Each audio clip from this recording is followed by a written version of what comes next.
Bueno, iniciamos la semana con una ceremonia, con un acto especial de inauguración del Foro Generación Igualdad. Es un foro internacional dedicado a la igualdad de género, a la defensa de los derechos de las mujeres en el mundo. Vamos a comunicarnos con el presidente Macron y también con el secretario general de Naciones Unidas, y nos acompañan quienes representan al movimiento de mujeres en el mundo. Está con nosotros, o va a estar con nosotros, la directora ejecutiva de ONU Mujeres y otras destacadas mujeres que defienden los derechos a la igualdad. Esto se va a iniciar en un momento, esta ceremonia, y luego vamos a continuar con los temas que siempre abordamos los lunes, que tiene que ver con el quién es quién en los precios de los combustibles, los videos, y luego abrimos para preguntas y respuestas. Si les parece, podemos comenzar, porque la ceremonia inicia a las 7:15 de la mañana. Tenemos todavía algún tiempo, entonces le vamos a pedir a Berenice Romero que nos informe sobre quién es quién en los precios. Buenos días a todas y a todos. El día de hoy les voy a presentar quién es quién en los precios de los combustibles con corte al 21 de marzo. En la gasolina regular, el indicador de ganancia más alto, con 3 pesos con 88 centavos, lo tuvo Chevron en La Paz, Baja California Sur, con un precio al público de 22 pesos con 27 centavos por litro. El indicador de ganancia más bajo, con 29 centavos, se registró en la franquicia Pemex, en el municipio de La Unión de Isidoro Montes de Oca, Guerrero, con un precio al público de 19 pesos con 10 centavos por litro. Respecto a la gasolina premium, el indicador de ganancia más alto, con 2 pesos con 89 centavos, lo tuvo Shell en Atizapán de Zaragoza, Estado de México, con un precio al público de 23 pesos con 79 centavos por litro. El indicador de ganancia más bajo, con 16 centavos, también lo encontramos en la franquicia Pemex, pero ahora en Veracruz, con un precio al público de 20 pesos con 12 centavos por litro. Respecto al diésel, el margen más alto, con 3 pesos con 13 centavos, lo tuvo G500 en Mújica, Michoacán, con un precio al público de 23 pesos con 27 centavos por litro. El indicador de ganancia más bajo, con 18 centavos, lo encontramos en la misma marca G500 en Medellín de Bravo, Veracruz, con un precio al público de 20 pesos con 12 centavos por litro. Respecto a los indicadores de ganancias semanales por marca, Redco, Chevron y Arco fueron las más caras, mientras que las más económicas fueron Orsan, ExxonMobil y G500. En cuanto al precio de la mezcla mexicana de petróleo, con corte al 26 de marzo, nuevamente se observa un ligero descenso respecto a la semana previa, al promediar $59 con 35 centavos por barril.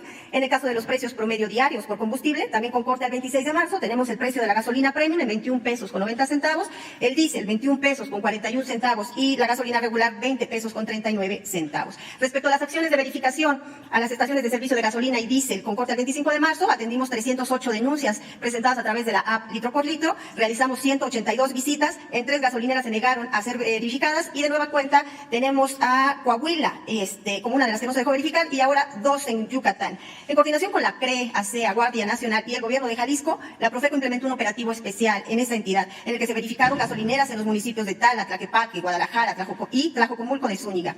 En este último municipio, durante las pruebas de volumen, se detectaron faltantes que van de 594 mililitros a 1.3 litros en 15 de los 19 instrumentos del establecimiento, por lo que se colocaron sellos de inmovilización. En cuanto a los precios a través de la app Litro por Litro, la gasolina regular más barata se vendió en Querétaro por G500 en 18 pesos con 59 centavos y en San Mateo Atenco, Estado de México, por móvil en 18 pesos con 64 centavos. La más cara en Culiacán, Sinaloa, por Chevron en 22 pesos con 35 centavos y en Iguala de la Independencia, Guerrero, por Pemex en 22 centavos. Respecto a la premium, la más barata también se vendió en Querétaro por G500 en 18 pesos con 99 centavos y en Veracruz por la franquicia Pemex en 20 pesos con 15 centavos. La más cara en Culiacán, Sinaloa, por la franquicia Pemex en 25 pesos con 50 centavos y otra vez es Soriana en 24 pesos con 39 centavos en la misma ciudad.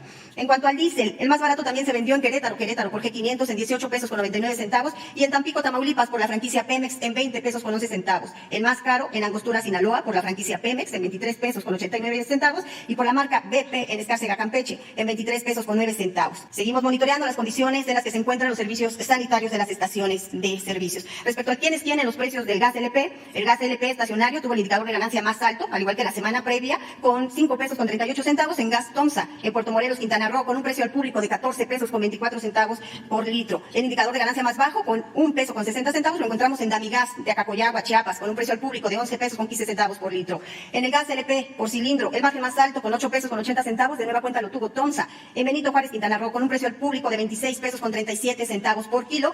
El indicador de ganancia más bajo, Abajo, con 1.37 pesos por segunda semana lo tuvo Sotogás, de nueva cuenta en Angamacutiro, Michoacán, con un precio al público de 19 centavos por kilo. En los precios promedio diarios del gas LP al 24 de marzo, tenemos que el gas en cilindro tuvo un ligero descenso al promediar 23 pesos con 49 centavos por kilo, mientras que el gas estacionario también tuvo una disminución con un precio de 12 pesos con 57 centavos por litro. Respecto a las verificaciones del gas LP, se realizaron 108 verificaciones, encontrando infracciones en 11 de los casos. Si bien no hubo negativas para ser verificadas, una estación de servicio de la razón social Oxigas en Guadalajara se negó a la colocación de sellos de inmovilización, por lo que regresaremos con la Guardia Nacional. Es cuanto, señor presidente. Gracias por su atención. Muy buenos días. Le damos la más cordial bienvenida a todas las y los participantes del Foro Generación Igualdad, el cual es convocado por ONU Mujeres, cuya dirigente está aquí presente, bienvenida, por el gobierno de Francia, el presidente de la República Francesa, Emmanuel Macron, y por México, encabezado por el presidente Andrés Manuel López Obrador, en alianza con la sociedad civil que también está representada el día de hoy aquí con nosotros. El foro tiene un solo objetivo, que es acelerar todas las acciones en todo el mundo para la implementación de los compromisos adoptados para alcanzar la igualdad de género. Vamos a escuchar en primer lugar, y le doy la más cordial bienvenida, al secretario general de la Organización de las Naciones Unidas, al señor Antonio Guterres, muy estimado, que nos dirigirá su mensaje de bienvenida para iniciar esta ceremonia.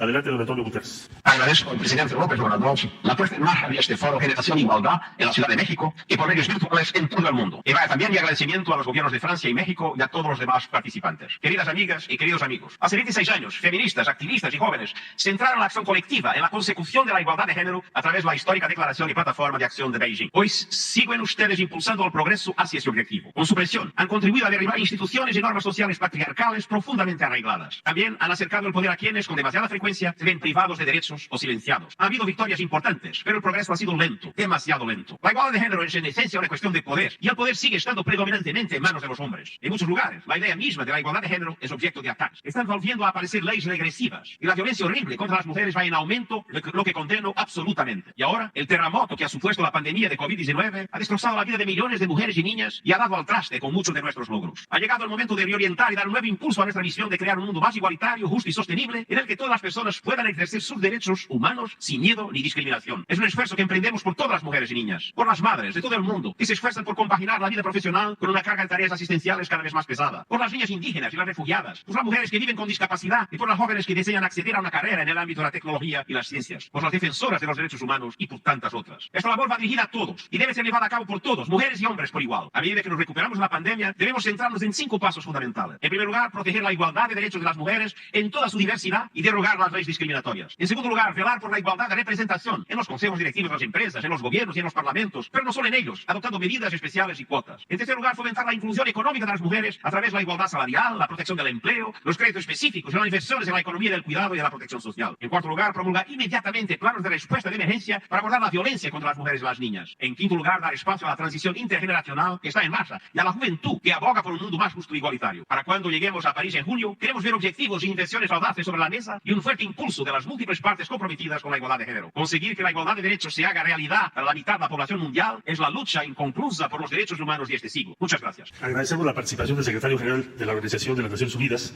y ahora le vamos a pedir su participación a la ministra Olga Sánchez Cordero. Con su venia, señor presidente. Señores presidentes, señoras y señores representantes de la Organización de Naciones Unidas, señor secretario general, muchas gracias por sus palabras, Antonio Guterres, señor presidente de Francia, Emmanuel Macron, señor presidente de la República, Andrés Manuel López Obrador. Nos honra participar en este foro a favor de la igualdad de género. Como nos acaba de compartir el secretario general de la Organización de Naciones Unidas, han pasado 45 años desde que México recibió a la comunidad internacional como sede de la primera Conferencia Mundial de la Mujer de la ONU y 26 años desde que tuvo lugar la cuarta Conferencia Mundial sobre la Mujer, en donde se aprobó la Declaración y Plataforma de Acción de Beijing. Hoy estamos aquí para seguir haciendo historia, para evaluar lo que hemos avanzado y decir que todavía nos quedan grandes retos en el común objetivo de construir un mundo en donde las mujeres, en nuestra diversidad, ejerzamos plenamente nuestros derechos. Un mundo en donde todas tengamos acceso a las mismas oportunidades y donde ninguna se quede atrás. Este foro es una nueva oportunidad para lograr que la igualdad de género avance, para que los compromisos internacionales sean cumplidos y para que la pandemia no haga de las mujeres sus víctimas más numerosas y más dañadas. En este foro escucharemos las voces de mujeres de todo el mundo en un diálogo horizontal para avanzar en el cambio hacia la igualdad. Nos hemos propuesto objetivos de interés general, como el desarrollo de una agenda global que atienda a las mujeres que menos tienen, a las que mayor atención reclaman por su situación de marginación, pobreza y carencias. Unidas nuestras manos, conversaremos sobre el valor del liderazgo femenino y la importancia de nuestras decisiones y en la participación de todas nosotras. Queremos que las políticas de nuestros gobiernos se construyan con la voz y la participación de las mujeres y de las jóvenes. Que nuestros intereses y exigencias se transformen en acciones y desarrollo para cambiar la vida de millones de niñas que hoy ven al futuro con incertidumbre o con miedo. En este foro México impulsará una alianza por los cuidados, una acción global por el bienestar, cuidar en igualdad. Nuestro compromiso es con la igualdad, con la superación de las desigualdades que siguen lastimando a millones de mujeres en todo el mundo. Pero es también un compromiso por poner fin a las violencias contra las mujeres y las niñas. La igualdad entre mujeres y hombres es la piedra angular del desarrollo de sociedades justas, con paz y con bienestar. Las mujeres queremos vivir en un mundo fraterno, solidario, justo y democrático. Estamos en el centro de la transformación y hoy en nuestro país en el centro de la cuarta transformación. Y compartirles al mundo que tenemos un Congreso paritario y también en el gobierno del presidente López Obrador un gabinete paritario. Muchas gracias. Gracias, ministra. Tiene ahora la palabra la señora Elvira Pablo, representante de la Fuerza de Tarea Generación Igualdad. Muy buenos días a todas y todos, distinguidas personalidades que hoy nos acompañan y nos honran con su presencia. Un saludo también a todas las personas que nos escuchan a través de la plataforma y que ahora en esta virtualidad pues es la manera de conectarnos. Primero pues quisiera expresar mi alegría, mi reconocimiento por haber llegado a este momento, que como sabemos ha sido un esfuerzo de muchísimo tiempo desde los gobiernos de México, de Francia, de ONU Mujeres, de la sociedad civil y de las juventudes en toda nuestra diversidad. 25 años, bueno, más de 25 años después de la declaración y la plataforma de acción de Beijing, las juventudes seguimos aquí, fuertes, unidas y activas. También quisiera hacer mención a las mujeres indígenas que estuvieron en ese momento, en Beijing, en el 95, que contribuyeron grandemente a esta agenda y a los avances de la misma, y que lo siguen haciendo cada día desde sus comunidades, desde sus territorios y desde todos los espacios. Quiero también hacer un reconocimiento a toda la sociedad civil, a todas las mujeres, a las feministas, a las juventudes, a todas las personas que desde nuestras diferentes trincheras, en nuestros espacios, estamos cada día contribuyendo al avance de la igualdad de género. Sabemos que sin estas acciones desde lo local a lo global no podríamos avanzar, y que las juventudes, las niñas, las adolescentes, somos clave en este espacio, y que sin nuestra presencia este mundo no podría avanzar. Quisiera también decir y reconocer esta apertura que ha habido en este espacio para que las juventudes estemos directamente en este espacio donde se están tomando las decisiones, y hacer un llamado a que esta sea una buena práctica que se traduzca en todos los espacios, en todo el mundo. Las juventudes, las mujeres indígenas, toda la diversidad necesita estar en los espacios donde se deciden las políticas, donde se deciden los programas, donde se deciden las prioridades, porque al final estas impactan directamente en nuestras vidas. A las juventudes en este proceso nos preocupa muchísimo también los graves retrocesos que hay en nuestros derechos. Sabemos que ante la pandemia del COVID-19 es una realidad que las desigualdades de género se han acentuado aún más. Nos preocupa muchísimo también la violencia de género y los feminicidios, que sabemos que es una realidad alarmante en nuestro país, en nuestra región y en el mundo. Quisiéramos decir que las niñas deberían estar cargando sueños y no ataúdes. Sabemos que es una realidad que nos duele, que la reconocemos y que vamos a cambiar. También las juventudes hemos estado muy insistentemente hablando de que necesitamos también estar de manera activa cuando estamos hablando de nuestros derechos, y especialmente cuando hablamos de derechos y salud sexual y reproductiva, ¿no? Sabemos que estamos empujando fuertemente también que haya educación integral de sexualidad en todos los espacios formales y no formales. Sabemos que queremos aborto legal, seguro y gratuito para todas las mujeres en todo el mundo. Sabemos también que queremos estar en los espacios políticos donde se toman las decisiones. También queremos las juventudes estar en entornos que nos garanticen el pleno ejercicio de nuestros derechos, y que las niñas, las adolescentes puedan elegir su plan de vida y puedan tener un futuro en el que ejerzan plenamente estos derechos y en el que ellas puedan decidir sobre su cuerpo, sobre sus vidas y sobre lo que ellas quieren para sí mismas. También, pues quisiera decir que esta agenda se vuelve aún mucho más apremiante ante los retrocesos y ante las amenazas que estamos viendo debido a la pandemia, y que las juventudes estamos cansadas de escuchar palabras y compromisos sin acciones inmediatas. Este es el momento para actuar, este es el momento para reafirmar los compromisos y además traducirlos en acciones. Muchísimas gracias. Vamos a escuchar ahora el mensaje de la señora Sharon Bowen-Rolls, representante del Grupo Asesor Global de la Sociedad Civil, que es parte además del Grupo Directivo del Foro.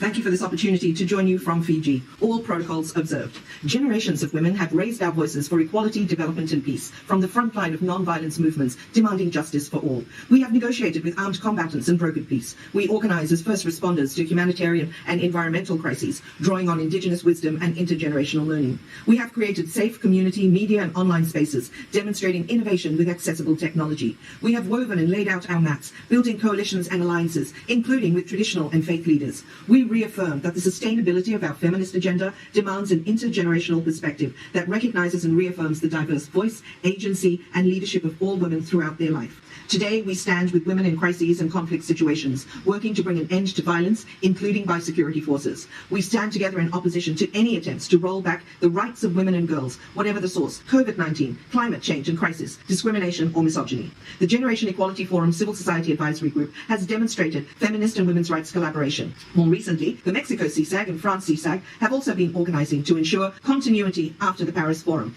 because our collective work continues beyond these forums. Mexico must be a renewed first step in redesigning the table on critical global issues for women in our local communities. To enhance CSO actions at global, national, regional and sub-regional level, member states, regional intergovernmental organizations, the UN system, including resident coordinators and resident representatives, must support localization efforts. The work of action coalitions and the WPS Humanitarian Action Compact must reach us at our doorstep, dismantling the structures and system that violate rights, perpetuate inequalities and cause violence and conflicts along the way. And it must include flexible and innovative funding in collaboration with feminist funds and coalitions. Generation equality is not about negotiations, but decisive, collective and urgent transformative action that will ensure our daughters and sons, our grandchildren, will realize equality, development and peace across all our nations. Agradecemos ese mensaje y a continuación vamos a escuchar a una personalidad que ha dedicado su vida a los derechos de las mujeres y a la igualdad de género, que es la señora Momcil Mlambo, quien viajó para estar el día de hoy con nosotros y es directora ejecutiva de ONU Mujeres. Por favor. Thank you very much. President Obrador, distinguished guests, excellencies, ladies and gentlemen, and friends. I thank the government of Mexico for hosting the Generation Equality Forum that starts in this beautiful and vibrant city, Mexico. And it is highly anticipated by women. It is also meaningful to be here in the same city that hosted the first. También es muy significante estar aquí desde todo lo que hemos hecho desde 1975. También agradecemos al gobierno de Francia, que también será anfitrión del segundo foro que llevará a cabo el trabajo que surja de este mismo, que se está llamando, y está haciendo un llamado a los Estados miembros, a los jóvenes, la sociedad civil, los filántropos, las coaliciones y cooperaciones y agencias de Naciones Unidas, por primera vez. El Foro Generación Igualdad surgió de la agencia que llevamos a cabo en favor de las mujeres y las niñas. También se exacerbó con base en la crisis que hemos visto por la COVID-19. Esto ya es un éxito desde la conferencia de Beijing de 1995. ¿Debo continuar? And we have seen that after the 26 years, hemos visto que después de 26 años, there has been some progress, but overall, there has been hemos tenido avances, public rhetoric on gender equality, which has not been pero matched by también action and que no ha financing. sido basada en acciones. Progress has been slow and uneven. Los avances han sido lentos And even before COVID-19 forced y massive desiguales, job losses incluso for women, antes de la situación de COVID-19, plunging 47 million more women into extreme poverty, mediante la cual muchos millones más de mujeres acabaron en la pobreza extrema, and precipitating a shadow pandemic of all forms of violence against women around the world. precipitando muchas formas de violencia en contra de las mujeres alrededor del mundo. We stand with the women who are violated, who are affected by Estamos violence. con las mujeres que se han visto afectadas por esta violencia. We stand with the women of all Estamos ages, con las mujeres de todas las edades, wherever they are, where they are calling for action to stop the en donde violence. sea que se encuentren, haciendo un llamado al fin de la violencia. We stand with the women in Mexico. Estamos con las mujeres de We stand with the México. women everywhere. Estamos con las mujeres de We are todos united in lados. calling for change, and we will work Estamos together. unidas haciendo un llamado al cambio y trabajaremos en conjunto. Before the pandemic, 16% of young women aged Antes de between la pandemia, 15 and 16% de 24 las mujeres experienced sexual de violence 15 a 24 or años habían physical violence by experimentado violencia intimate física o partners psicológica across the por world. parte de sus parejas alrededor del mundo. And 19% of the Y girls 19% were being married de off before las the age niñas of 18. se habían casado antes de cumplir 18 años. Women did 3 times more the work in unpaid Las care. mujeres llevaban a cabo los trabajos de cuidados 3 veces más. Women's labor force participation La has been participación en la fuerza stagnant and laboral not se ha moving for estagnado y 30 no se ha years. movido en los últimos 30 años. 20 million more girls may be out of school after 20 millones COVID-19 más pandemic. niñas podrían haber abandonado la escuela después de esta pandemia. The Generation Equality offers a critical opportunity to El confront this Foro rising Generación crisis, Igualdad nos brinda una oportunidad única de enfrentar esta crisis, as well as the enduring structural inequalities that precede it. así como de abordar las desigualdades que la preceden. It is going to be now in Mexico that we start this work. Será ahora, en México, que comencemos este trabajo. We start an era of catalytic action and to accelerate Estamos change, comenzando una era de acciones catalizadoras para el cambio, because we stand in the shoulders of feminists of porque all estamos ages who want apoyadas change, en las feministas de todas las edades que buscan este cambio and we want to end the phenomena of bystanders. y Everyone has queremos to be involved. terminar con el fenómeno de los observadores. Todo el mundo debe participar. We are mobilizing in the streets. Estamos movilizando las industrias, We are mobilizing millions online and everywhere, and y estamos people to movilizando raise their millones de voices. personas para que alcen la voz. And the fierce tide of activism is what has brought us today Y la in this primera forum ola for del Generation activismo Equality. es lo que nos ha traído aquí al Foro Generación Igualdad. And it throws energy in the belief that Desata su energía de la creencia de que la colaboración, la solidaridad y el feminismo interseccional traerán los cambios que necesitamos para ver a las mujeres y niñas representadas alrededor del mundo. Los planes de coalición que se lanzarán en este foro en los siguientes días establecerán una hoja de ruta para un cambio transformador y a largo plazo. Serán activistas en conjunto con gobiernos y cooperando con organizaciones internacionales de filantropía, las que forjarán esta agenda que acelerará las acciones para la igualdad de derechos para mujeres. Todo esto vendrá con acciones concretas, así como un plan a implementarse con inversiones, rendición de cuentas, marcos de tiempo. También estaremos implementando a nivel nacional y local el hecho de que esto no es una agenda global. Queremos ver al futuro más allá de la crisis, en vez de seguir recordando y basarnos en los errores del pasado. Queremos una oportunidad de crear un nuevo modelo económico feminista que funcione y trabaje para las mujeres en un mundo que sea seguro para las mujeres. Los modelos económicos darán prioridad a las personas y al planeta. Las discusiones vibrantes y los planes de acción que iniciarán aquí en México van a dar forma a nuestro trabajo en el futuro y nos darán los compromisos finales que se anunciarán en París en junio y nos ayudarán a catalizar la década de avances y logros rápidos. Estamos ahora en una era de unidad y acción. El foro nos ayudará a convertir la plataforma de acción de Beijing en una realidad global a través de acciones inteligentes y oportunas. Me gustaría terminar con un proverbio africano al hacer un llamado para el arraigo de los derechos humanos. El proverbio dice: si quieres ir rápido, ve solo. Si quieres ir lejos, ve con otras personas. Generación Igualdad, aquí iremos juntos. Pero también queremos ir rápido. Y los jóvenes nos ayudarán a hacerlo de esta manera. Rápido y lejos. Muchas gracias.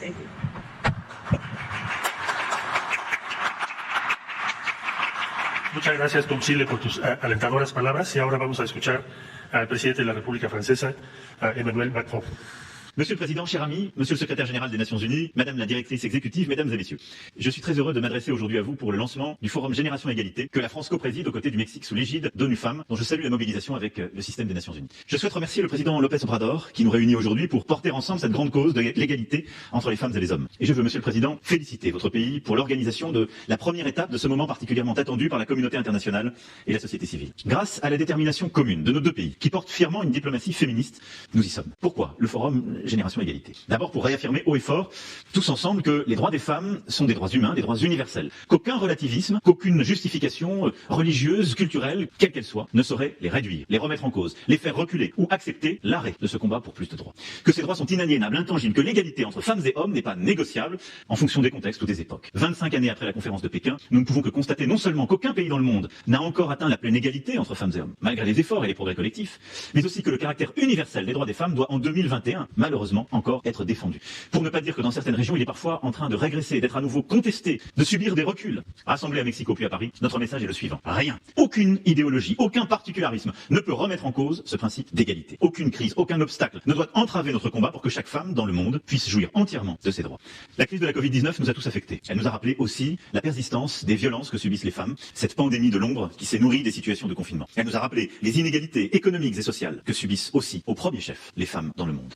Elle nous nous a montré, comme lors des précédentes crises, que les avancées durement acquises pour les droits des femmes demeurent fragiles et peuvent être brutalement remises en cause. Nous avons constaté que quand l'adversité nous a frappés, les femmes ont été en première ligne, mais elles n'ont pas reçu la reconnaissance symbolique et matérielle qu'elles méritaient. Nous savons que, sans action déterminée, la crise actuelle pourrait se traduire par une aggravation des inégalités, avec des millions de jeunes filles supplémentaires déscolarisées, avec des millions de femmes perdant l'accès à la planification familiale, avec aussi des millions de femmes tombant dans la pauvreté, parfois la famine, parce qu'elles sont surreprésentées dans l'économie informelle qui a été la plus touchée par la pandémie et ses conséquences. C'est donc à ces défis que nous devons répondre. Le Forum Génération Égalité doit notamment être l'occasion de renforcer notre action pour favoriser l'accès à l'éducation des filles, pour permettre aux femmes de disposer librement de leur corps, pour marquer notre détermination à soutenir les femmes défenseurs des droits qui, parfois au péril de leur liberté, de leur vie, se battent pour ces droits et leur dignité, sans rien lâcher. À Mexico comme à Paris, nous pourrons nous appuyer sur la mobilisation collective des gouvernements, mais aussi de la société civile, des entreprises, du secteur privé, des fondations philanthropiques, des organisations internationales. Et je veux ici saluer l'engagement de toutes ces parties prenantes qui, réunies dans des coalitions d'action, construisent ce multilatéralisme renouvelé par les actes. Voilà les quelques mots que je voulais partager aujourd'hui en m'associant à vos efforts, vos discussions, nos actions, et je vous donne donc rendez-vous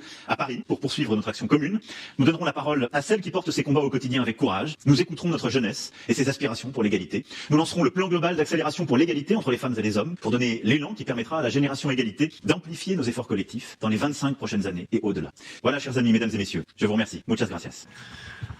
Agradecemos el mensaje del señor presidente de la República Francesa. Para concluir, vamos a solicitarle al presidente de México, al licenciado Andrés Manuel López Obrador, sus palabras, su mensaje para inaugurar este foro. Y después veremos un video que se ha preparado especialmente para esta ocasión. Por favor, señor presidente.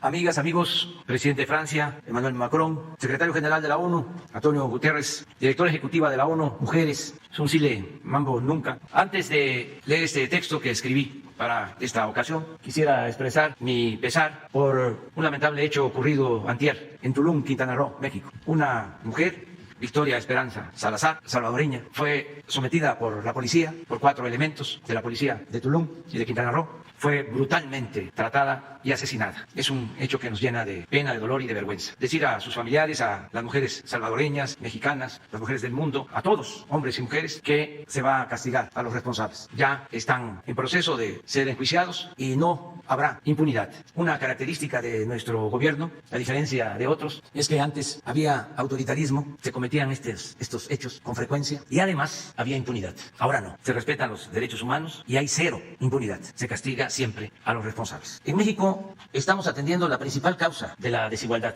que padecemos y creo que ese debe ser un enfoque a considerar para buscar la igualdad de género, que no puede separarse, verse como una cosa, como un movimiento desprendido del hecho de que prevalece en el mundo un sistema político, económico que oprime, que explota, que humilla a hombres y a mujeres. Es hablar de igualdad de género, pero también es poner en el centro la lucha por la igualdad en lo económico, en lo social, en todos los órdenes de la vida pública. Durante el periodo neoliberal se permitió de que de manera separada se fomentaran movimientos, causas nobles y justas, siempre y cuando no se fuera al meollo, al centro del problema, que es la desigualdad en lo general. En nuestro país, desgraciadamente, millones de mexicanos, hombres y mujeres, padecen de desigualdad. Y la causa principal de la desigualdad en nuestro país es la corrupción, que ha prevalecido desde hace décadas y se intensificó, y esto hay que subrayarlo, con la política neoliberal o de pillaje que se aplicó de 1983 a 2018. En este periodo, recordemos que una minoría en el mundo y en México, porque es el periodo de mayor concentración de la riqueza en pocas manos en la historia de la humanidad. Una minoría, en el caso de nuestro país, se apropió de todo. Se apropió del gobierno, de los recursos naturales, de los bienes públicos, del presupuesto y hasta de los medios de comunicación, con honrosas excepciones. Y apropiándose de todo y con una política antipopular y entreguista, empobrecieron a la inmensa mayoría de mexicanos, hombres y mujeres. Es un hecho, y ojalá y no se omita y no se soslaye, que el neoliberalismo es igual a corrupción y a desigualdad. El neoliberalismo es sinónimo de corrupción y de desigualdad. Ahora, en nuestro país es distinto.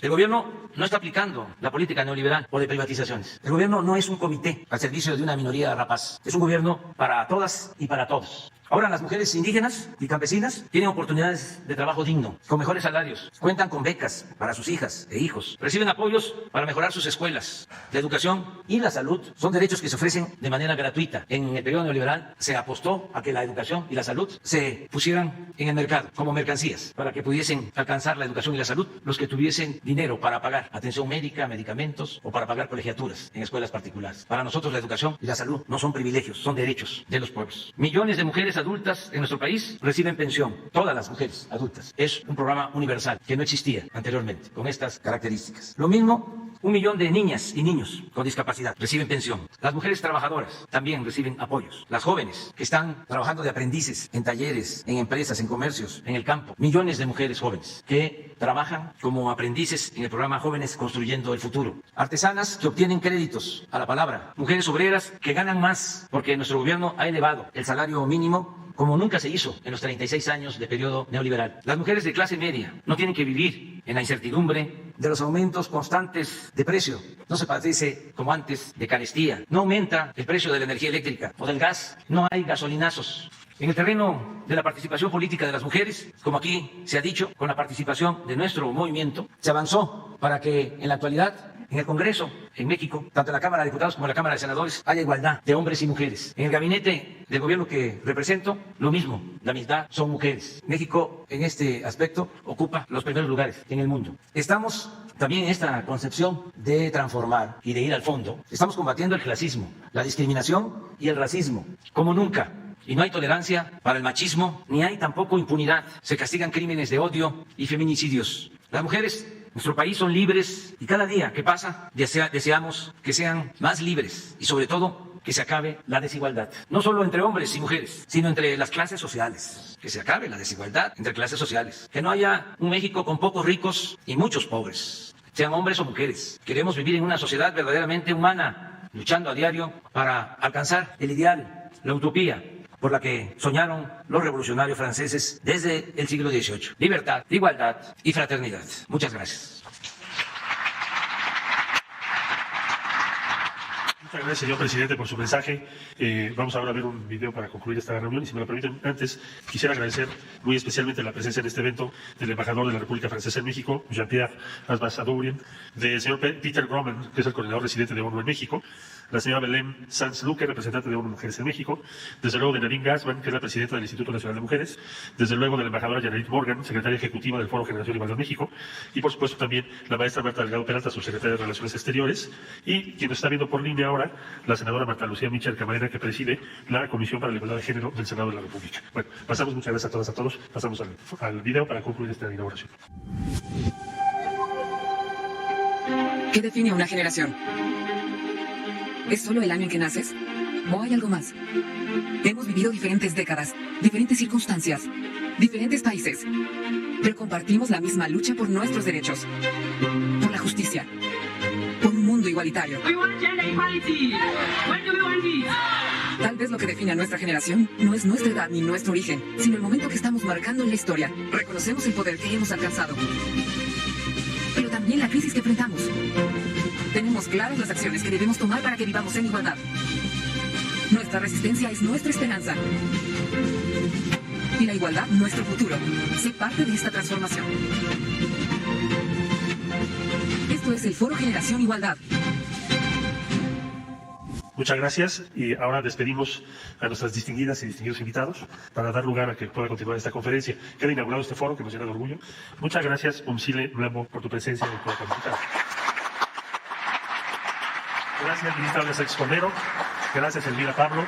Y muchas gracias a todos y a todos por acompañarnos el día de hoy. Muchas gracias. Bueno, pues abrimos para preguntas. Faltan los videos de los lunes. Vamos. La Secretaría de la Defensa Nacional informa los avances en la construcción del Aeropuerto Internacional Felipe Ángeles al 29 de marzo de 2021. En la Torre de Control y Servicios de Extinción de Incendios, se continúa con los trabajos de montaje de estructuras metálicas para recibir bastidores triangulares y la instalación de iluminación. En el estacionamiento y terminal intermodal de transporte terrestre, se efectúan los trabajos de corte y acarreo de material de excavación en el área de estacionamiento para taxis y vehículos de alquiler. En la terminal de combustibles y red de distribución, se realiza el montaje de vigas en cubierta y la colocación de láminas en el área de descarga y llenado de autotanques, la preparación para el pintado en escalera, barandal y el cuerpo del tanque vertical atmosférico número 1. En las redes eléctricas, voz y datos, se trabaja en el detallado interior como exterior de la caseta de control y caseta planta diésel, además de la colocación de instalación eléctrica y soportes. En las redes hidráulicas y sanitarias generales, se realizan trabajos de excavación y colocación de tubería en zanja del tramo del eje troncal y estacionamiento. A la fecha, se han generado 33.167 empleos civiles. Faltan 357 vías de construcción. Gobierno de México. Avance en la construcción de la refinería de Dos Bocas. Es viernes 26 de marzo, estamos en la maniobra donde estamos levantando uno de los marcos que pesa 430 toneladas. Vamos a construir 103 marcos nada más para esta planta. Va el reporte de esta semana. En las plantas químicas de proceso se ha iniciado la colocación de marcos de concreto en los racks de tuberías mediante el proceso de construcción en plantillas. Ya son 50 marcos de 2 columnas y se inició con las más grandes de 3 columnas que pesan 430 toneladas de concreto montadas en los racks de tuberías de las plantas combinada y copizadora. Al momento se ejecutan 43 frentes de trabajo entre las dos plantas, con la incorporación de los trabajos de construcción de la torre de enfriamiento. Las mesas de la superestructura se encuentran en etapa de preparativos para el anclaje de los equipos de tambores de coque. En los paquetes 2, 3 y 4 se trabaja en la fase de cimentación superficial de sus racks de tuberías principales y de integración, tanques y subestaciones eléctricas y torres de enfriamiento. En los talleres en Corea nos reportan el avance de la construcción de reactores, hornos y columnas de destilación. En el área de almacenamiento se ejecuta el montaje de ecuadores A y B en los tanques esféricos de la zona sur con capacidad de 20.000 barriles y el montaje de columnas con gajo muñón y gajos intermedios en las esferas de la zona norte. En los tanques verticales se desarrollan trabajos de colocación de placas de fondo, soldaduras de anillo y montaje de placa de domo. En el área de edificios administrativos y operativos continúan los trabajos en basa duroca en fachada de muros interiores de los edificios A, B, C y D. En el cuarto de control se lleva a cabo la colocación de cimbra en losa, fondeo y armado de traves en los módulos que conforman el edificio. En integración se lleva a cabo el colado para la losa de cimentación de la torre de enfriamiento CT203 con un total de 830 metros cúbicos de concreto y 110 toneladas de acero de refuerzo. Se avanza también en el acondicionamiento de los tramos correspondientes al gasoducto y comienza la instalación de tubería de acueducto dentro del predio de la refinería. En materia de sustentabilidad continúa el cultivo de plantas de ornato en el vivero. Gobierno de México. Tren Maya, reporte de avances. Semana 32 de 157. En el tramo 1, continúan los trabajos de suministro, compactación y afine de capa de terraplén. Progresamos en los trabajos de rescate de flora y fauna. En el tramo 2, seguimos con los trabajos de despalme, excavación y acarreo de material, así como con la formación de terraplén, pedraplén y el desmontaje de vía. En el tramo 3, avanzamos en el despalme, la formación de terraplén y el desmontaje de vía. Continuamos con la colocación de tuberías prefabricadas y la construcción de pasos vehiculares. En el tramo 4, realizamos el colado de muros y conformación de aproches en distintos pasos ganaderos. Y progresamos en las labores de excavación, terraplén, demolición de carpeta asfáltica, subyacente y subrasante. En el tramo 1 se intensifican los trabajos de acuerdo al plan de incremento de producción. Para eficientar los traslados y tiempos de la obra, se rehabilita el antiguo puente de Chacamax para dar paso a personal y maquinaria. Con la colocación de una zapata, continúan los trabajos para las estructuras de pasos vehiculares superiores, para mantener la conectividad en la zona. En Tenosique, se realiza un censo forestal para identificar especies e individuos en el derecho de vía, y posteriormente implementar medidas de reforestación. También se ejecutan trabajos de actualización de estudios topográficos. Para ejecutar trabajos de terracerías las 24 horas del día, se implementaron 3 turnos rotativos, lo que incrementa las contrataciones en la zona. Al día de hoy, los empleos generados en los 4 tramos ascienden a 42.574. El Tren Maya avanza. Gobierno de México. Construcción del tren interurbano México-Toluca. Reporte semanal. Tramo 1, 36 kilómetros. Avance a la fecha 99.7%. Estación Pino Suárez. Esta estación se ubica en el municipio de Toluca, próxima a la terminal de autobuses, por lo que será un nodo de conexión para los viajeros en su camino a la Ciudad de México. Terracerías 1. Continúan las preparaciones para instalar la primera junta de largo recorrido en el kilómetro 27, al inicio del segundo viaducto elevado de 4.7 kilómetros. Viaducto 2. Continúan los trabajos de instalación de vía y colado de plintos de concreto, llegando hasta el kilómetro 28.6. Topes sísmicos. Después de retirar la autosimbra, se prosigue con la construcción de los topes estructurales que garantizan la estabilidad del viaducto en caso de sismo. Viaducto 4. Continúa el desmontaje y retiro de los componentes de las autosimbras en este viaducto. Tramo 3, 17 kilómetros. Avance a la fecha 52.5%. Frente 2, Carretera Federal. Se han montado 22 de las 38 traves prefabricadas de este frente. Las 14 traves faltantes serán colocadas en maniobras nocturnas para no afectar al tráfico en horas pico entre la Ciudad de México y Toluca. Subestación eléctrica de tracción 2. Se finalizaron los trabajos de terracerías para el acceso a la subestación y se iniciaron los trabajos de pavimentación. Arteaga y Salazar. Se finalizó el armado y cimbrado de las traves 6 y 7 del paso vehicular. En este punto, el tren pasará por debajo de la vialidad. Las terminales y estaciones del tren interurbano contarán con vigilancia permanente y circuito cerrado de televisión para la seguridad de los usuarios. Secretaría de Comunicaciones y Transportes. La plataforma logística del corredor interoceánico es un vehículo para acercar al istmo de Tehuantepec con los mercados del país y del mundo y contribuir al desarrollo. A continuación, se informa el avance de obras a 29 de marzo de 2021. En el puerto de Coatzacoalcos, el dragado de construcción para la extensión de 130 metros de muelle tiene un progreso de 42%. Las 3 dragas activas realizan el proceso de corte, recolección y reubicación de producto para permitir el atraque de embarcaciones. El puerto de Salina Cruz continúa con la construcción del rompeolas oeste. Se han colado 20% de los elementos de concreto necesarios, de 16 toneladas cada uno. Se concluyó el soporte de concreto en los 2 sistemas de básculas para material pétreo que se equiparán con un sistema electrónico. La reparación del rompeolas actual continúa con la colocación de roca secundaria para el bordo de protección del muelle temporal, con un avance de 50%. La renovación de las vías del ferrocarril del Istmo de Tehuantepec continúa en los 5 tramos, con un avance global de 41%. Se sustituye la vía antigua con el desmontaje de rieles. En cada tramo se suministran los nuevos materiales con un avance de 53%. Se acondiciona el terreno de trabajo y se conforma la plataforma para la instalación de la nueva vía. Finalmente, se fijan y se alinean los rieles sobre los durmientes de concreto. Como parte del programa para el desarrollo del Istmo de Tehuantepec, la plataforma logística busca dinamizar la economía regional y contribuir al bienestar de sus habitantes. La Comisión Nacional del Agua informa los avances del proyecto ecológico Lago de Texcoco. Primero, continúa el montaje de mamparas, la colocación de barandal metálico y la aplicación de acabados de protección a la madera estructural y duela en el pabellón demostrativo. Se realiza el traslado de plantas a la zona de malla sombra para su manejo y producción. Reforzamiento y mejoramiento de terracerías. Se realizan los trabajos finales de compactación en los caminos de conexión entre las plataformas de tesontle sobre las que se ubicará el equipamiento social y deportivo. Ciénega de San Juan, fase 1. Continúan los trabajos de interconexión de los cuerpos de agua y la construcción de guarniciones con una base de 17.000 metros lineales. Concluyeron los trabajos de arrope tendido y nivelado en los bordos que servirán de caminos. Muy bien, ahora sí. Vamos, Sara. Gracias, presidente. Buenos días. Preguntarle sobre la situación en la frontera con los migrantes. Decía el fin de semana que hay conversaciones con el gobierno del presidente Biden por el hecho de las deportaciones. El mismo presidente decía que México no quiere aceptar a familias de migrantes. ¿Qué es lo que está pidiendo Estados Unidos? ¿Cómo se va a resolver pues esta crisis que hay? Porque entiendo hay ya incluso muchos migrantes de este lado de la frontera en espera de poder ser aceptados en Estados Unidos. Vamos a pedirle, no sé, nos ayude. Sí, muchas gracias. Con su permiso, señor presidente. Bueno, las conversaciones con Estados Unidos parten de un principio, una propuesta. Hace 8 días, poco menos 7 días, tuvimos una reunión o varias para este objetivo. ¿Cuál es el objetivo?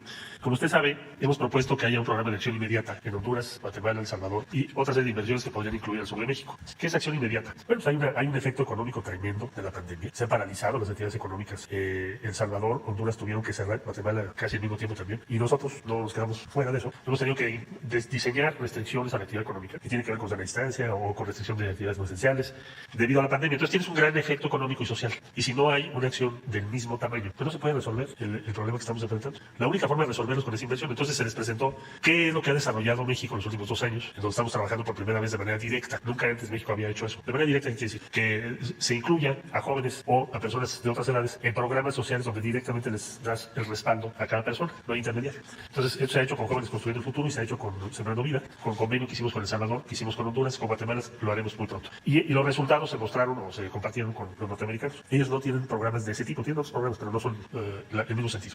Y segundo, se presentó la síntesis del Plan de Desarrollo Integral, que es un trabajo de la CEPAL con 4 países, México, Honduras, Guatemala y El Salvador, de 2 años, que yo creo sin duda que es el plan mejor hecho o más efectivo que se haya elaborado para toda la región.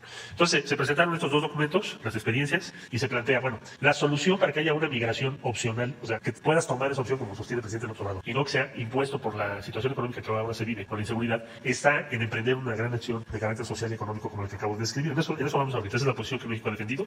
Como ustedes recordarán, el primer evento internacional del presidente López Obrador fue un convenio con esos países el día 1 de diciembre que tomó posesión, se firmó un convenio para ese propósito, y pensamos que ahora con el presidente Biden hay una muy buena posibilidad que esto sea una realidad. ¿Por qué razón? Bueno, él mismo encabezó la Alianza para la Prosperidad durante el gobierno del presidente Obama. Él viajó a esos países, conoce muy bien la situación, y nos alienta mucho que haya designado a la vicepresidenta Kamala Harris para conducir estos trabajos. Entonces esperamos muy pronto establecer ya pues un plan de trabajo común y también involucrar a Naciones Unidas. Antonio Guterres ha sido alguien que se ha interesado mucho en este plan. Sería la primera vez en todo el mundo que se hace algo de este tamaño, y esperamos que se pueda lograr, y esto será pronto. Fue lo que ya le presentamos a Estados Unidos y es en donde se encuentra la conversación entre nuestros 2 países. En tanto, ¿qué va a pasar con los migrantes que ya se encuentran ahora en la frontera norte del país? Bueno, mira, nosotros ya en México había un programa en donde antes tenías que esperar tus audiencias para asilo. En nuestro país ese programa ya lo quitaron ellos. Pero continúan las No, lo que están haciendo es repatriaciones. Acuérdate que más del 60% de las personas que están llegando a Estados Unidos son mexicanos, alrededor del 60%. Entonces están haciendo repatriaciones de acuerdo a una disposición legal que tiene que se llama Título 42.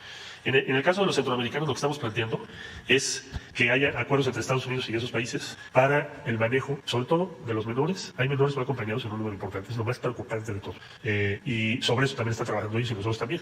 Es la instrucción que nos ha dado el presidente. La preocupación mayor que tenemos es esta. ¿Por qué aumenta el número de menores no acompañados? Porque las disposiciones legales, tanto en nuestro país como en Estados Unidos, como es lógico, protegen a esos menores. Entonces no puedes repatriar a una persona que va con un menor, pero después el adulto desaparece y te dejan al menor. Entonces, para eso también estamos diseñando una serie de medidas para proteger a esos menores y que no se dé ese tráfico, no se dé ese abuso. Imagínate lo peligroso que es. En eso estamos ahorita. ¿Cómo cuántos menores hay en México en esta situación? 1,800 son los que tenemos, según el INEGI. 1,800. Sí, pero en Estados Unidos puede ser mucho más. ¿México estaría en una disposición, como están pidiendo, de que se queden aquí en México estas personas? Sí, tenemos bueno, ahí se tiene la responsabilidad legal de protegerlos, pero no pueden estar ya en estaciones migratorias por disposición de la ley. Tienen que estar en el DIF o en albergues de diferentes instituciones. Estamos trabajando con ellos, DIF y las instituciones de la sociedad civil. ¿Hay un riesgo de una crisis mayor debido a este mensaje del presidente Biden de que iba a flexibilizar la política migratoria y han pues, aumentado el flujo de gente queriendo llegar? ¿Se avecina una crisis por esta situación? Pues no, si hay una respuesta con lo que estamos proponiendo. ¿Tendrían que invertir los $4,000 millones que se comprometieron? El motivo, mira, nosotros hemos calculado lo siguiente: si con $100 millones puedes tener del orden de 60,000 personas trabajando con los programas que ya describí, que son los que propuso el presidente López Obrador, pues con 2,000 o 3,000 millones, pues puedes tener más de 1,200,000 o quizá más, depende de la cifra. Es proporcional al tamaño de las economías. Si México invierte $100 millones, Estados Unidos bien puede invertir 2,000 millones al año, sería más o menos el equivalente. Con algo así haríamos el programa de bienestar social más grande que se haya hecho en toda la historia, en Centroamérica y el sur de México. Estamos esperando su respuesta. Y ya ustedes lo que están planteando es que sea inmediata esta inversión. Sí, que sea inmediata, porque si no, no vamos a lograr el resultado. Gracias. Presidente, si me permite preguntarle sobre esta... Nada más para añadir algo que es importante. Miren, nosotros estamos cultivando 1 millón de hectáreas de árboles frutales y maderables. 1 millón de hectáreas. Y se le está dando trabajo a 420,000 sembradores. 1 millón de hectáreas que le dan trabajo a 420,000 sembradores. ¿Cuánto nos cuesta? ¿Cuánto es la inversión? $1,200 millones. Si este programa, que se puede aplicar en Guatemala, en Honduras y en El Salvador, se amplía a 4 millones de hectáreas, estaríamos hablando de 1,600,000 empleos aproximadamente. ¿Cuánto costaría sembrar 4 millones de hectáreas al año? Alrededor de $4,000 millones. Pero ya hay que hacerlo, y es darle trabajo a 1,600,000 sembradores. Ya lo hemos dicho en muchas ocasiones. Hay que atender a la gente. Nadie sale de sus pueblos y abandona a la familia por gusto, lo hace por necesidad. La mayoría de los migrantes son jóvenes. Entonces sí hay manera de atender el fondo del problema. Nosotros, como lo mencionó Marcelo Ebrard, secretario de Relaciones Exteriores, desde hace 2 años estamos ayudando, incluso financiando a nuestros hermanos centroamericanos. Pero Estados Unidos no está invirtiendo lo suficiente, lo necesario, y se necesita atender las causas. No es un asunto que se pueda resolver con medidas coercitivas, cerrando fronteras, militarizando.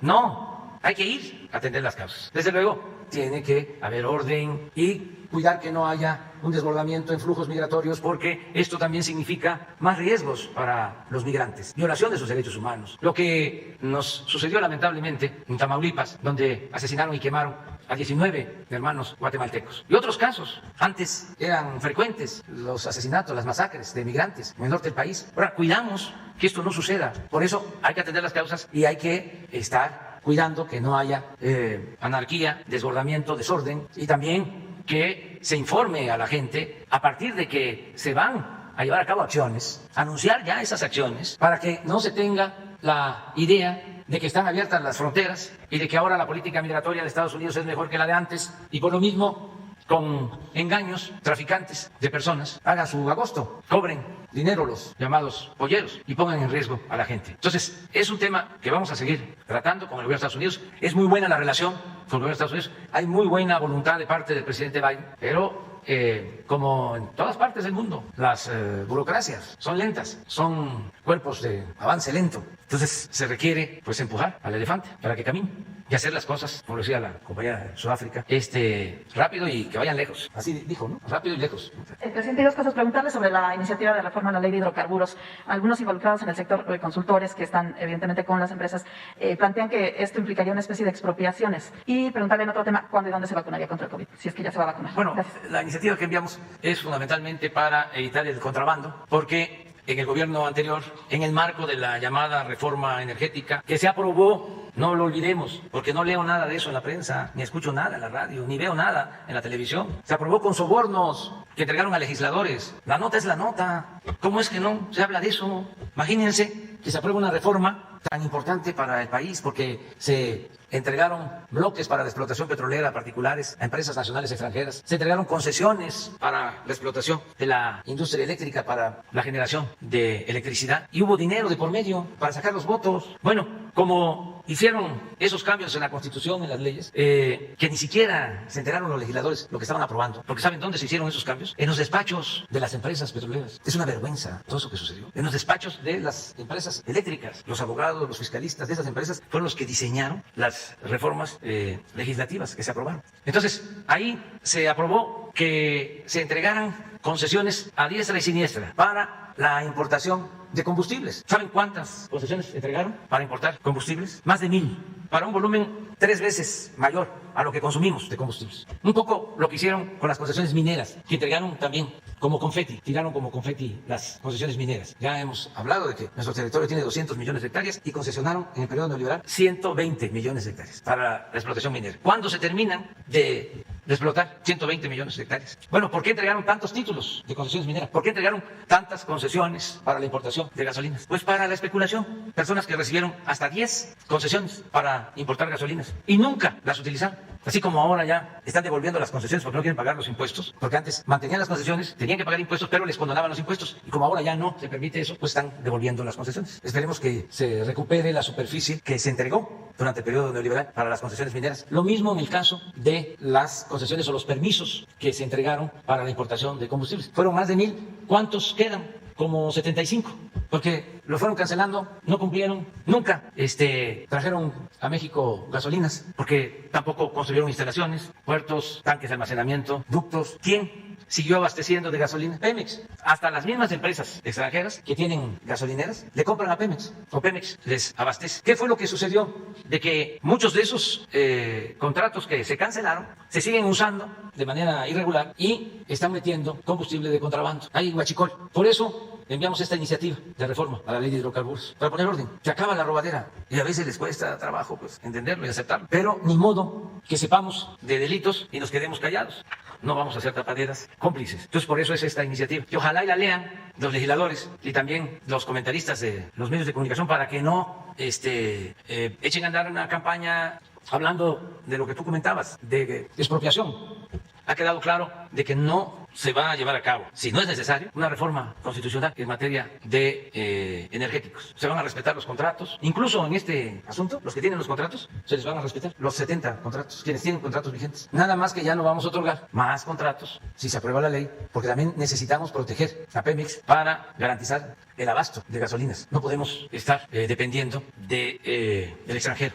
Cuando se dio la crisis del huachicol, que boicotearon los huachicoleros, rompieron ductos para dejarlos sin gasolina. Fue muy difícil porque llegamos a tener muy pocas reservas de gasolina. No había gasolina y la gente nos ayudó mucho porque tuvo paciencia, hacían filas para cargar gasolinas. Pues teníamos garantizado que no faltaran las importaciones, porque dependemos de la compra de gasolina del extranjero. Esa fue otra gracia de los gobiernos neoliberales. Antes del neoliberalismo no comprábamos gasolina. Todo se producía en México. Pero como dejaron de construir refinerías y empezaron a vender petróleo crudo y a comprar gasolinas, pues ahora dependemos de la importación de gasolinas, que es lo que va a cambiar al final del gobierno que represento, que ya no vamos a vender petróleo crudo, porque vamos a procesar toda la materia prima en nuestro país y vamos a producir las gasolinas que consumimos. Entonces, en ese tiempo de crisis, afortunadamente, los que venden las gasolinas en Estados Unidos nos cumplieron los contratos. Imagínense lo que hubiese sucedido si nos dejan de abastecer una semana de gasolinas, pues nos provocan una crisis gravísima, de todo, en todos los órdenes, en lo económico, en lo social y en lo político. Entonces, tenemos que ser autosuficientes. Son actividades estratégicas para que México siga siendo un país independiente y soberano. Acerca de la vacuna, ya me va a corresponder, pero voy a practicarme unos estudios en estos días, porque los médicos que me atienden, quienes me ayudaron cuando padecí del COVID, me hicieron un análisis y me recomendaron que esperara yo para la vacuna, porque tenía yo anticuerpos suficientes, pero ya ha pasado el tiempo. De todas maneras, quiero que ellos sean los que me recomienden lo que más conviene, ¿no?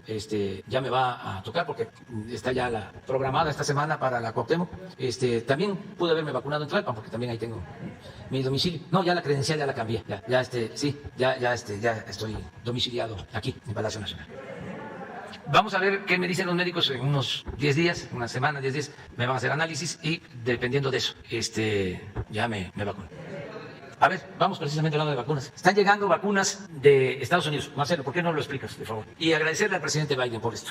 Con mucho gusto se llegó a un acuerdo con los Estados Unidos, como ustedes saben, para que el gobierno del presidente Biden le diera autorización a AstraZeneca, Estados Unidos, de enviar a México 2.7 millones de dosis, mismas que llegarán entre el día de ayer en la noche, que llegaron, el primer envío de 1.5 millones de dosis, y el que sigue va a ser el día jueves, con 1.2 millones de dosis, de manera que en esta semana, que le importaba mucho al presidente López Obrador que fuese rápido, y por lo tanto en esta semana se pudiera contar con ellas para proceder a su aplicación, tendremos 2.7 millones en total de dosis provenientes de los Estados Unidos. Ayer recibimos el embarque más grande en número de dosis, 1.5 millones. El más grande que habíamos recibido no alcanzaba esa cifra. Y fuimos el primer país al que Estados Unidos envió vacunas fabricadas en Estados Unidos. Por lo que hemos manifestado nuestro agradecimiento al presidente Biden, al secretario de Estado, especialmente Anthony Blinken, y a todo su equipo que han participado para facilitar que México tenga esta posibilidad esta semana. Repito, 2.7 millones de dosis. Supongo lo que vamos a ver lo de ayer, ¿verdad? Llegó a las 10:30 de la noche el vuelo, ya se descargó y ya está listo Birmex para su distribución. Este domingo 28 de marzo, México recibió 1,5 millones de dosis de la vacuna AstraZeneca contra COVID-19, la mayor cantidad recibida en un solo día.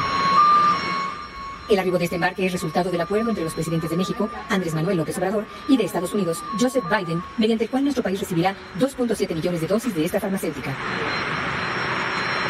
Estas vacunas, junto con las recibidas este sábado 27 de marzo de la farmacéutica CanSino Biologics, suman 1.565.000 biológicos que llegaron en un fin de semana. Con este embarque, nuestro país ha recibido 11.383.375 dosis de vacunas envasadas de las farmacéuticas Pfizer-BioNTech, AstraZeneca, Sinovac, Sputnik V, del Centro Nacional de Investigación de Epidemiología y Microbiología Gamaleya y de CanSino Biologics. Adicionalmente, fueron entregadas ya 940.470 dosis de vacunas CanSino envasadas en la planta Drugnex en Querétaro, lo que hace un total de 12.323.845 biológicos aplicables. Así, la estrategia de vacunación se lleva a cabo de acuerdo con la Política Nacional de Vacunación contra el virus SARS-CoV-2 para la prevención de la COVID-19 en México.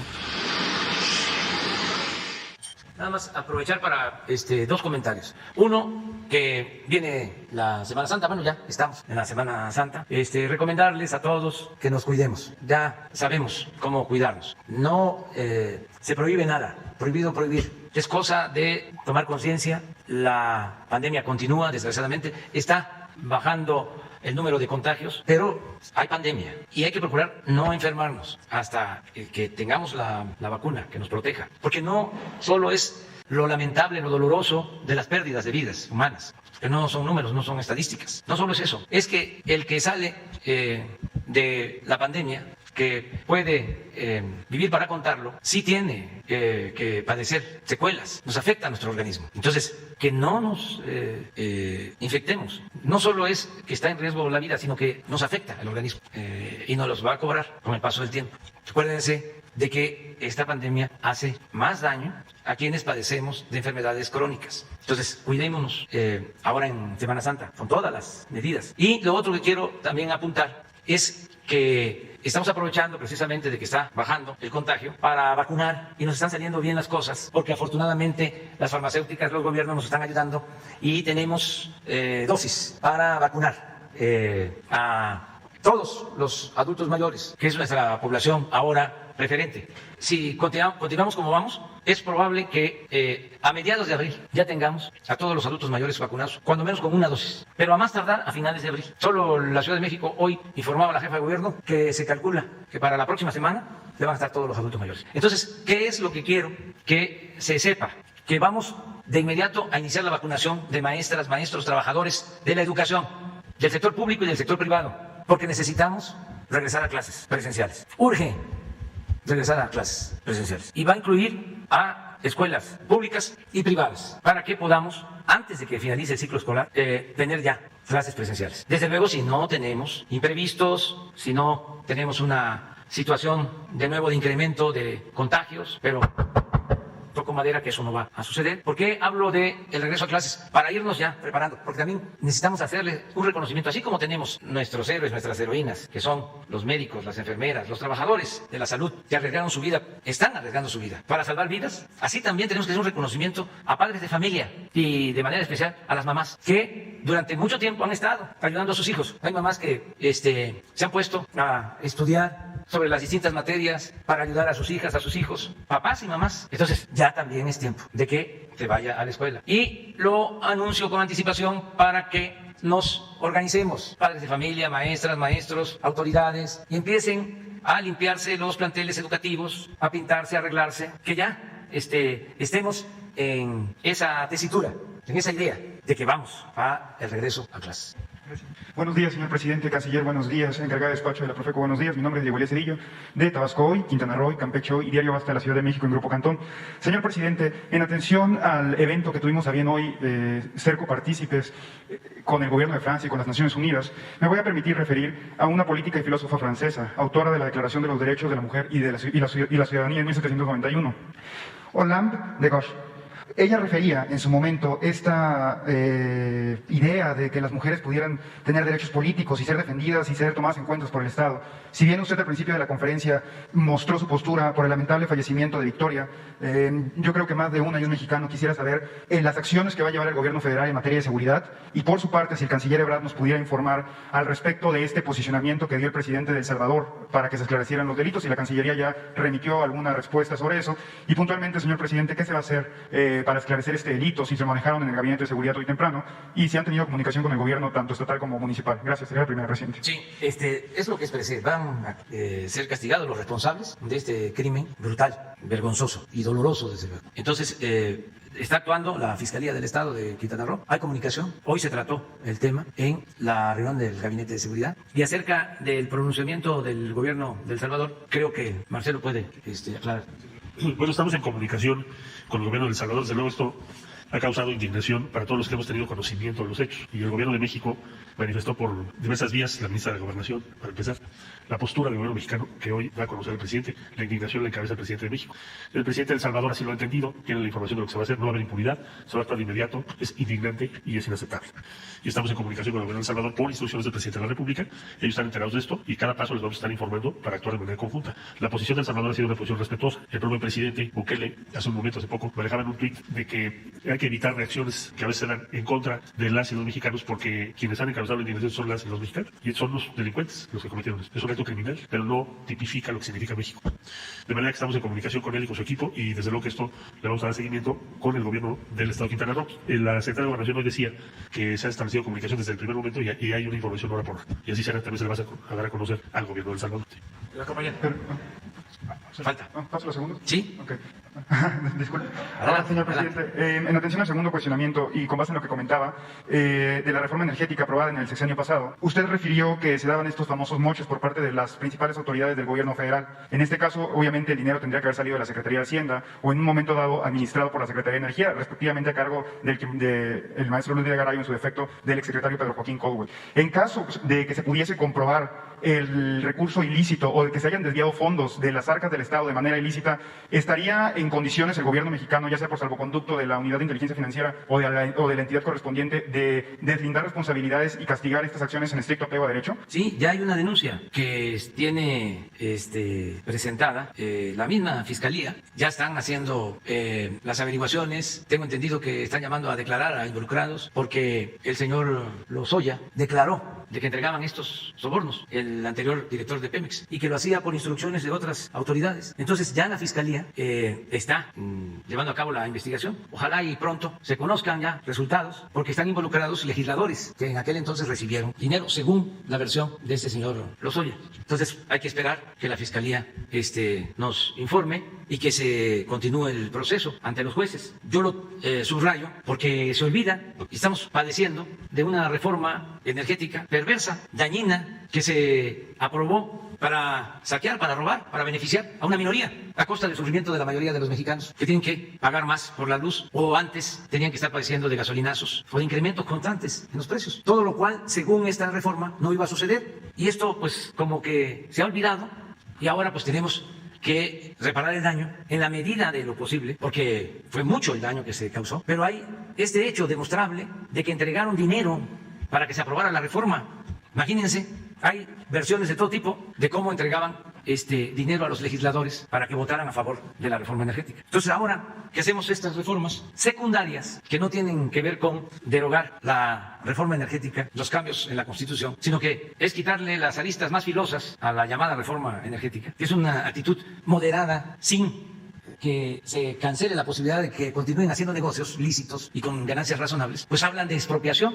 No estamos revocando los contratos que entregaron para extraer petróleo, con el mecanismo de utilidad compartida, eso continúa. Y no estamos quitando tampoco concesiones mineras, ni estamos cancelando contratos en la industria eléctrica, nada de eso. Son modificaciones a la ley para proteger a la Comisión Federal, para proteger a Pemex, que es proteger a los consumidores del país, que es proteger a los mexicanos de la voracidad de algunas empresas. Entonces, eso es lo que estamos llevando a cabo. Sí. Gracias, presidente. Nancy Rodríguez, de Oro Sólido. Son dos asuntos, presidente.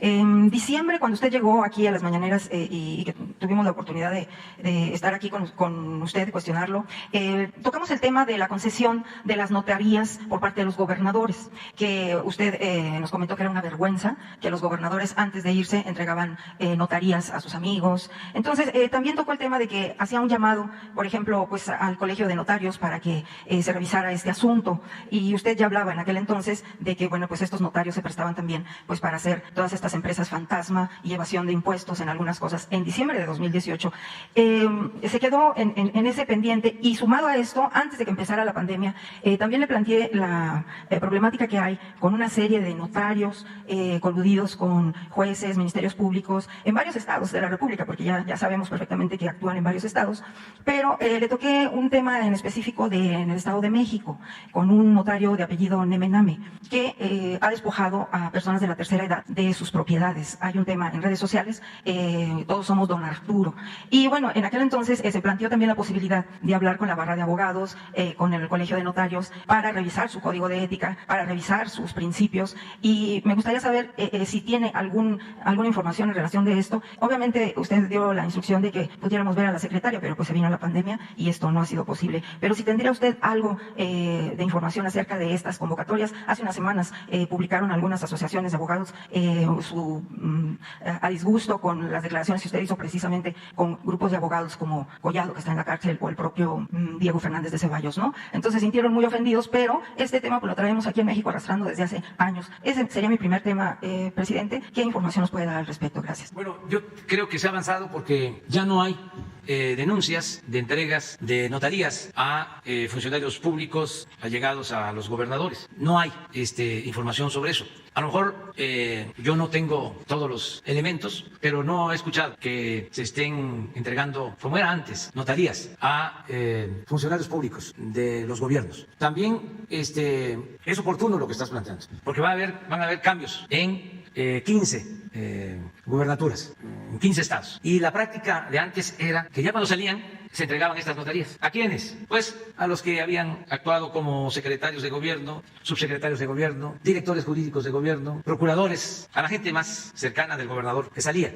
Así era antes. Ofrezco disculpa a los que recibieron sus notarías de esa manera. Eran otros tiempos. Ya, eso no se ve bien. No estoy condenando a nadie. Solo explico lo que sucedía. Entonces, también es oportuno pues que tengan los gobernadores en cuenta de que ya no se ve con buenos ojos el que hagan estas concesiones. Porque entregarles una notaría era pues garantizarles una pensión con un ingreso considerable. Los colegios de notarios han ayudado mucho para regular toda esta situación, todo este mercado que había, y ahora se exigen los exámenes y además se toma en cuenta la honorabilidad de los abogados, el tiempo que llevan ejerciendo la profesión. Se ha avanzado en eso, como en otras cosas. Entonces, vamos a pedirle a la licenciada Olga Sánchez Cordero de que te atienda para este asunto en particular, que ella atienda. Y yo tengo que agradecerle a los notarios porque nos ayudan en campañas para escriturar propiedades de trabajadores, de gente humilde que no tiene para pagar sus trámites. Nos ayudan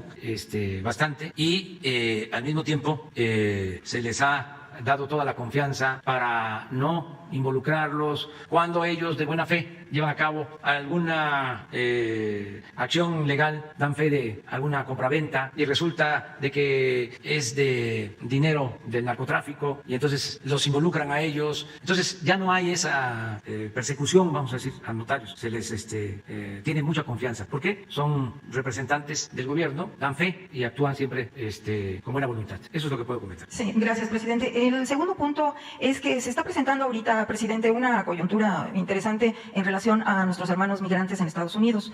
La semana pasada estuvo cerrado el consulado de Nueva York, toda la semana, de lunes a viernes. El comunicado fue que se iba a sanitizar, pero bueno, nuestros hermanos migrantes comentan de que pues hay irregularidades con los trabajadores. También en el consulado de Dallas hubo unas manifestaciones, ¿no? Esto ya se lo hemos planteado en otras ocasiones aquí en la mañanera.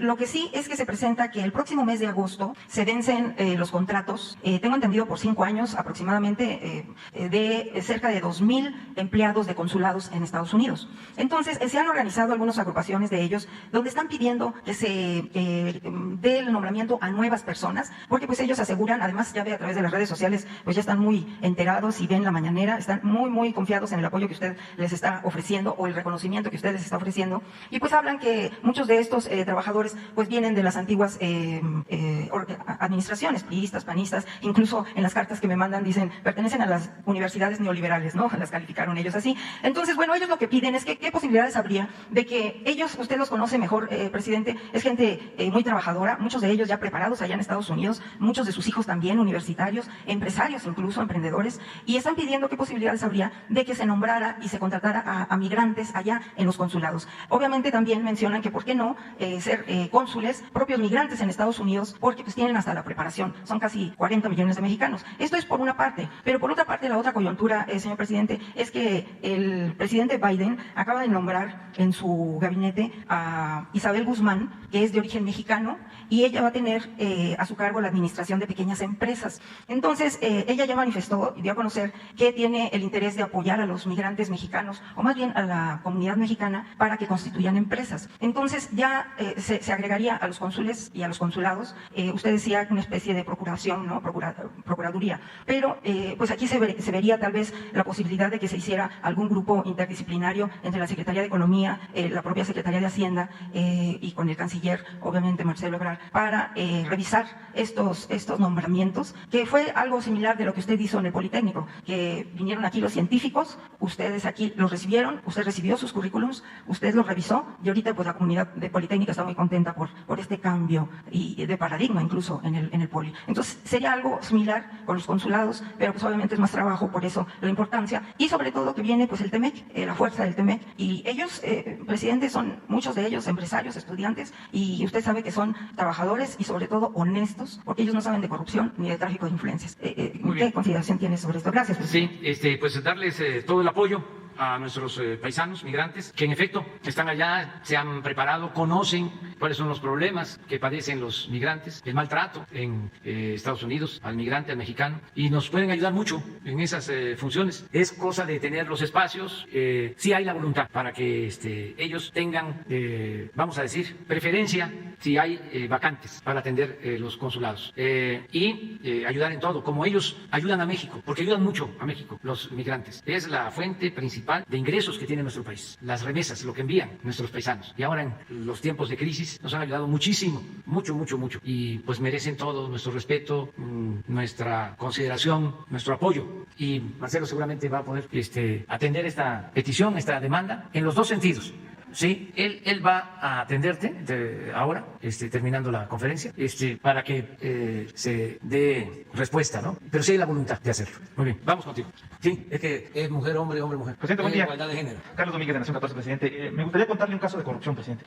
El 29 de julio de 2019, el gobierno municipal de Toluca, Estado de México, otorgó el contrato de Adendum número DGA DRM 48-2019 para la renta de transporte terrestre a un plazo de 28 meses por un monto de 460 millones de pesos, más IVA, según el contrato en poder de Nación 14.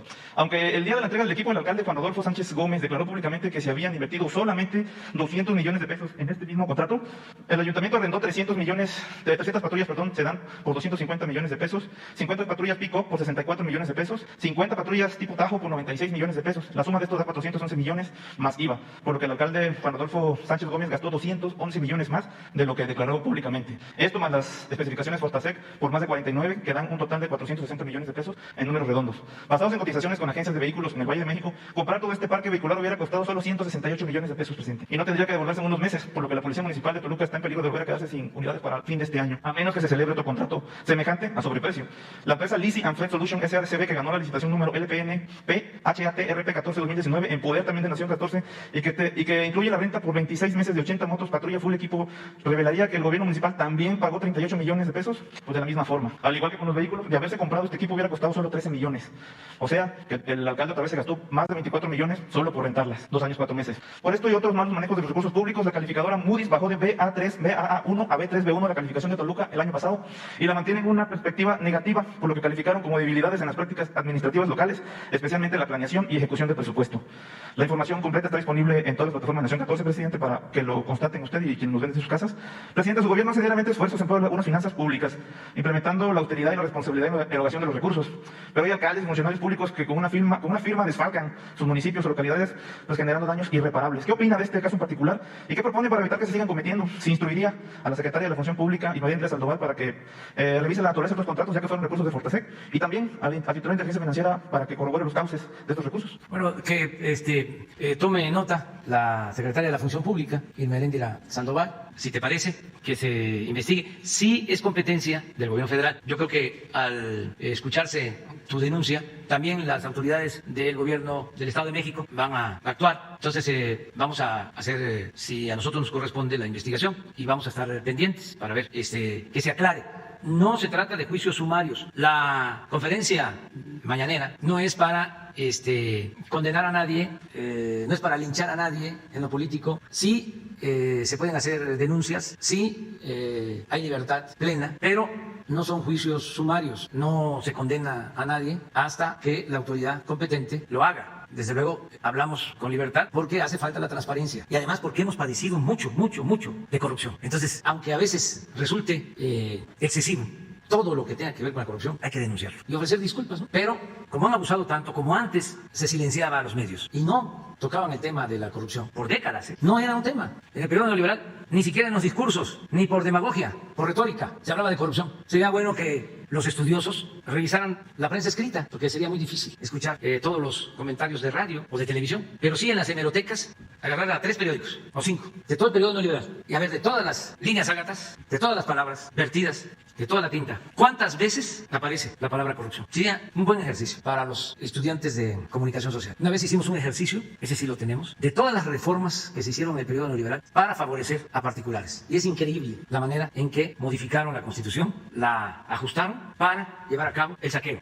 La hicieron a modo para legalizar la corrupción. Con el descaro, el cinismo de que hasta quitaron de la ley del Código Penal la corrupción como delito grave en 1994. Durante 25 años, bueno, hasta el 19, no era delito grave la corrupción. Desde 1994 hasta 2019. Y lo más cínico de todo es de que durante todo este periodo crearon instituciones como la Oficina de la Transparencia, no me acuerdo yo de eso, sí, me cuesta trabajo. El otro, el anticorrupción y no sé cuántos organismos, pero no estaba tipificado como delito grave. Presidente, ¿pero qué opina que se sigan celebrando estos contratos aparentemente a sobreprecio en tiempos que usted ha llamado de cambio? Presidente? Pues es que hay que denunciarlos y no permitirlos. A este funcionario público, este alcalde de Toluca, no solamente se le acusa este tipo de celebraciones de contratos, sino que también en tiempos de pandemia despidió a muchos funcionarios públicos. Hay un ejemplo muy importante de un funcionario diabético, se enfermó gravemente, estuvo a punto de perder una pierna y aparte unas bacterias en el corazón.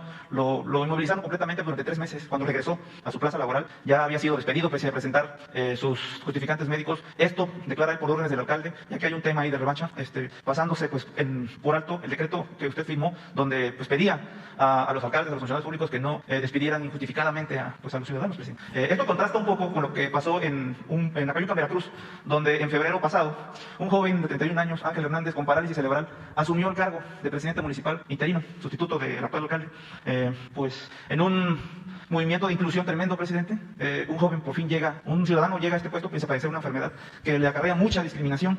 Lo pongo en contraste porque en este municipio en Toluca uno no se puede enfermar porque te corren y en otro pues te incluyen. Sí, pues hay que seguir denunciando todas estas arbitrariedades para lograr entre todos una sociedad mejor. Los dos ustedes son los primeros mañana, ¿de acuerdo? Porque ya... Sí. Además es martes del Pulso de la Salud y luego tenemos también la sesión de preguntas y respuestas y a las 5 de la tarde es el informe a las 5 de la tarde. Están invitados a verlo porque no podemos hacer reuniones con muchas personas. Ya, la verdad, deseo y a ver si se puede para el mes de la independencia, para septiembre, ya hacer un acto en el Zócalo. Hace falta que tengamos un acto así, grande. Me da mucha pena de que estoy visitando los estados y pues nada más es saludo. No hay comunicación, la gente quiere pues hablar y comunicarse. Les recibimos todos los escritos, hasta donde puedo los escucho, pero no es lo mismo. Entonces ya queremos también eso. Así como vamos a regresar a clases, queremos también regresar a las plazas. Y yo espero que esto se logre pronto. También decir que ya no voy a estar los fines de semana recorriendo el país. Vamos a seguir informando a las mañaneras. Voy a seguir trabajando sábado y domingo, pero nada más en reuniones cerradas, porque no voy a hacer giras. Vamos a respetar la veda electoral para que los ciudadanos libremente decidan quién debe de gobernarlos, quién debe de representarlos. Entonces vamos a estar posiblemente en algunas regiones. No van a haber medios, no van a haber boletines de prensa, no van a haber mensajes referidos a esas reuniones. Nada más es ir a la obra. También aquí aprovecho para ofrecerles disculpas por anticipado a los gobernadores, porque si voy a un estado voy a ir de entrada por salida y a la obra. No hay programa.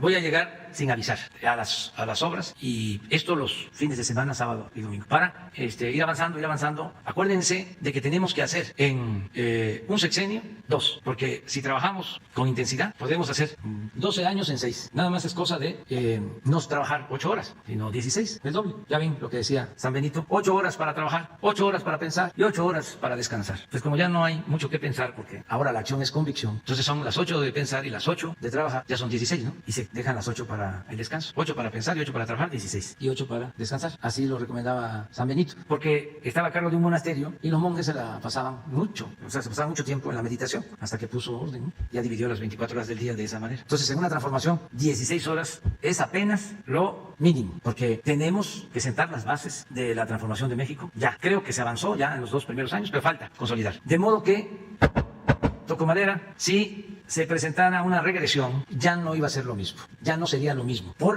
no solo el cambio de estructuras, el cambio de mentalidad, porque las instituciones las pueden destruir o reconvertir, pero no van a poder cambiar la mentalidad del pueblo, toda la conciencia adquirida, que va a permitir siempre ir hacia lo justo, hacia lo igualitario, hacia lo fraterno, hacia la libertad, hacia la democracia, siempre. El cambio es de mentalidad, es una revolución de las conciencias, porque dejar organismos los pueden desaparecer, pero ¿cómo desaparecen? El pensamiento. Eso es lo que hacen cuando asesinan dirigentes. Pueden matar a la persona, pero ¿cuándo van a matar las ideas? Nunca.